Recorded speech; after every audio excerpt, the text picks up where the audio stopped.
President Trump has been criticised for saying diversity and inclusion policies may have been a cause of the fatal air crash in Washington, D.C. We're going to speak to our correspondent, Merlin Thomas, who's at Reagan National Airport. Reagan, before we get on to that point, I wonder if you could just clarify one thing for me. Obviously, investigations have begun, but we're talking civilian and military here. Will that investigation for both come under the NTSB? Do we know? It still remains to be seen which official bodies will be issuing those reports, but we do know the NTSB will issue a preliminary report in 30 days.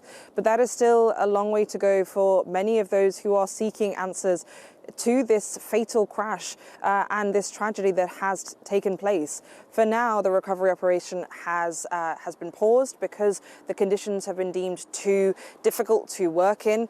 And just to remind you, it is incredibly cold here, and I'm looking out at the icy Black River of the Potomac, and it is freezing conditions there too. And we've heard of some of the difficult conditions that the divers have been working in. We heard from the president of the Firefighters Association here in DC, who talked about some of the really graphic scenes that his divers have been contending with during their recovery efforts. And he even described his divers, their wetsuits being cut on the debris of the wreckage of the crash in the river. And that's just a reminder that there is still a lot of the wreckage left, and that is something that the recovery operation and the divers will look to be working on and work through to salvage some of the aircraft in order to retrieve those who are still missing.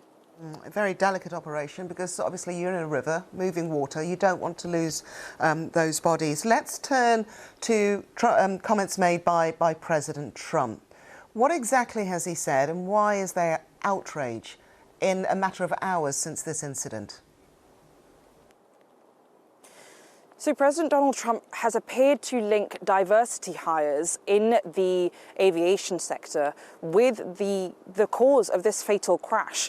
And he didn't provide any evidence as to why this was the case. And he was pressed on it several times at a press conference. And when reporters asked him, the only thing he could come up with is that it was common sense. That's what he said. And this is something that he has been keen to focus on in his first week of the administration. He has already said he would cut federal funding to diversity programs amongst federal workers. And so this is really something that is part of his repertoire, something that he is keen to focus on and say that he is waging the war on woke. That is something that he has repeated time and time again. And so this is something that he brought up in the press conference regarding this particular fatal crash.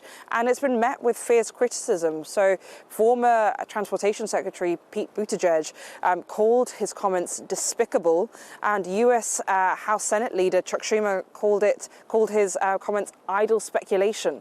And we've heard of some more subtle criticism from the governor of Kansas, who said that actually in the first day or so in the aftermath of this tragedy, the focus should really be on the victims and the families of those loved ones who were involved in this tragedy, rather than any speculation as to what has happened and any of these speculations. It should really be, the focus should be the families. Just very quickly then, Merlin, from speculation to fact, there has also been reports of near misses, other near misses around that particular airport. Can you add to that in any way? There's a lot of caution being held around this airport. Of course, once such a tragedy has happened, people are looking quickly to see what can be done to prevent such a thing happening again. And so they are looking to the safety practices around the aviation sector. The US is upheld as a place where the aviation sector safety standards are incredibly good, but they are looking to ask how this has happened. And, this area around DC is incredibly congested. The airspace involves both commercial airlines and military airlines as well, and that is a normal and common sight to see. But we are still asking, and the investigators will continue in their efforts to find out the answers to what exactly happened in this fatal crash. Merlin Thomas, for now, thank you very much. Thank you.